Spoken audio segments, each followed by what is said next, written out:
नमस्कार, मैं सीमा कुंडू स्वागत करती हूँ आपका हमारे चैनल लेट्स फ्लाई में।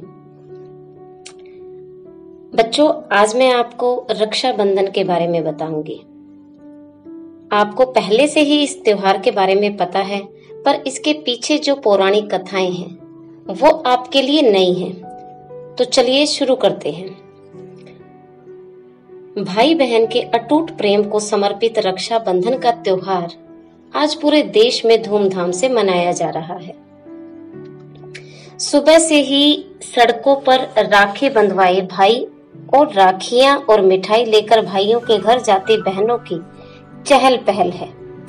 लेकिन क्या आप जानते हैं कि इस त्योहार की शुरुआत सगे भाई बहनों ने नहीं की थी। रक्षाबंधन कब शुरू हुआ, इसे लेकर कोई तारीख तो स्पष्ट नहीं है, लेकिन माना जाता है कि इस त्योहार की शुरुआत सतयुग में हुई थी। इस त्योहार से संबंधित कई कथाएं पुराणों में मौजूद हैं। तो पहली जो कथा है वो राजा बलि और लक्ष्मी माँ ने शुरू की। राजा बलि बहुत ही दानी राजा थे और भगवान विष्णु के अनन्य भक्त भी थे। एक बार उन्होंने यज्ञ का आयोजन किया। इसी दौरान उनकी परीक्षा लेने के लिए भगवान विष्णु वामनावतार लेकर आए और दान में राजा बलि से 3 पग भूमि देने के लिए कहा, लेकिन उन्होंने 2 पग में ही पूरी पृथ्वी और आकाश को नाप लिया। इस पर राजा बलि समझ गए कि भगवान उनकी परीक्षा ले रहे हैं। तीसरे पग के लिए उन्होंने भगवान का पग अपने सिर पर रखवा लिया। फिर उन्होंने भगवान से याचना की कि अब तो मेरा सब कुछ चला ही गया है, प्रभु आप मेरी विनती स्वीकार करें और मेरे साथ पाताल में चलकर रहे। भगवान ने भक्त की बात मान ली और बैकुंठ छोड़कर पाताल चले गए। उधर देवी लक्ष्मी परेशान हो गई। फिर उन्होंने लीला रची और गरीब महिला बनकर राजा बलि के सामने पहुंची और राजा बलि को उन्होंने राखी बांधी।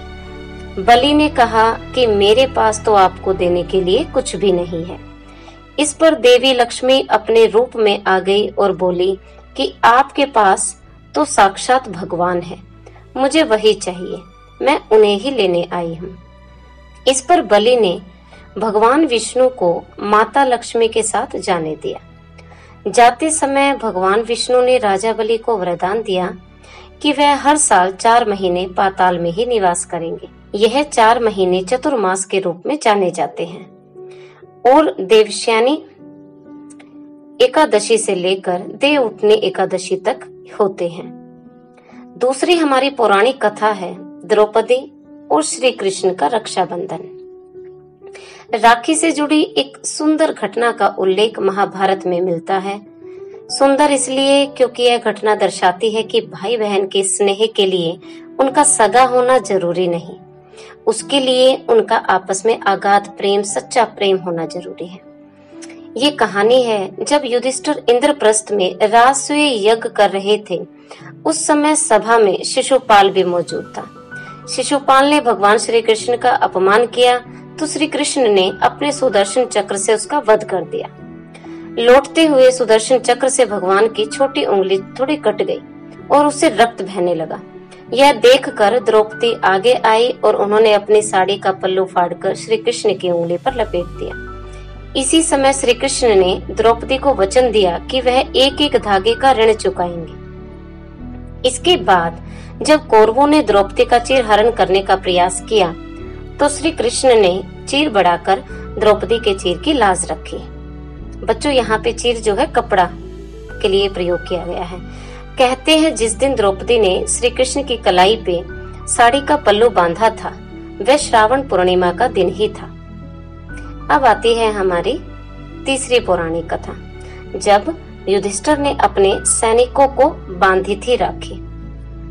राखी की एक अन्य कथा यह है कि पांडवों को महाभारत का युद्ध जिताने में रक्षा सूत्र का बड़ा ही योगदान था। महाभारत युद्ध के दौरान युधिष्ठिर ने भगवान कृष्ण से पूछा कि हे कान्हा, मैं कैसे सभी संकटों से पार पा सकता हूँ। मुझे कोई उपाय बतलाइए। जब श्री कृष्ण ने युधिष्ठिर से कहा कि वह अपने सभी सैनिकों को रक्षा सूत्र बांधे, इससे उनकी विजय सुनिश्चित होगी, युधिष्ठिर ने ऐसा ही किया और विजयी बने। यह घटना भी सावन महीने की पूर्णिमा तिथि पर ही घटित हुई मानी जाती है। तब से इस दिन पवित्र रक्षा सूत्र बांधा जाता है, इसीलिए सैनिकों को इस दिन राखी बांधी जाती है। उसके बाद आती है हमारी चौथी कथा, जब पत्नी सची ने इंद्रदेव को बांधी थी राखी। भविष्य पुराण में एक कथा है कि वृत्रासुर से युद्ध में देवराज इंद्र की रक्षा के लिए इंद्राणी सची ने अपने तपोबल से एक रक्षा सूत्र तैयार किया और श्रावण पूर्णिमा के दिन इंद्र की कलाई पर बांध दिया।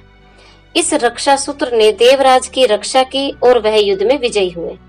यह घटना भी सतयुग में हुई थी। इसके बाद आती है हमारी पांचवी कथा। ये जो कहानी है हमारी सिकंदर जो कि पूरे विश्व को फतेह करने निकला था और वो भारत में आ पहुंचा।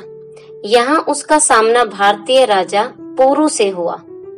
राजा पुरु बहुत ही वीर और बलशाली राजा थे। उन्होंने युद्ध में सिकंदर को धूल चटा दी। इसी दौरान सिकंदर की पत्नी को भारतीय त्योहार रक्षाबंधन के बारे में पता चला। तब उन्होंने अपने पति सिकंदर की जान बख्शने के लिए राजा पुरु को राखी भेजी। पुरु आश्चर्य में पड़ गए, लेकिन राखी के धागों का सम्मान करते हुए उन्होंने युद्ध के दौरान जब सिकंदर पर वार करने के लिए अपना हाथ उठाया तो राखी देखकर ठिठक गए और बाद में बंदी बना लिए गए। दूसरी ओर बंदी बने पुरु की कलाई में राखी को देखकर सिकंदर ने भी अपना बड़ा दिल दिखाया और पुरु को उनका राज्य वापस कर दिया। तो बच्चों, ये थी हमारी 5 पौराणिक कथाएं जिससे रक्षाबंधन के त्योहार का उद्भव माना जाता है। यह त्योहार पर्व भाई बहन के रिश्तों की अटूट डोर का प्रतीक है। भारतीय परंपराओं का यह एक ऐसा त्योहार है जो केवल भाई बहन के साथ साथ हर सामाजिक संबंधों को मजबूत करता है। इसीलिए यह पर्व भाई बहन को आपस में जोड़ने के साथ साथ सांस्कृतिक सामाजिक महत्व भी रखता है।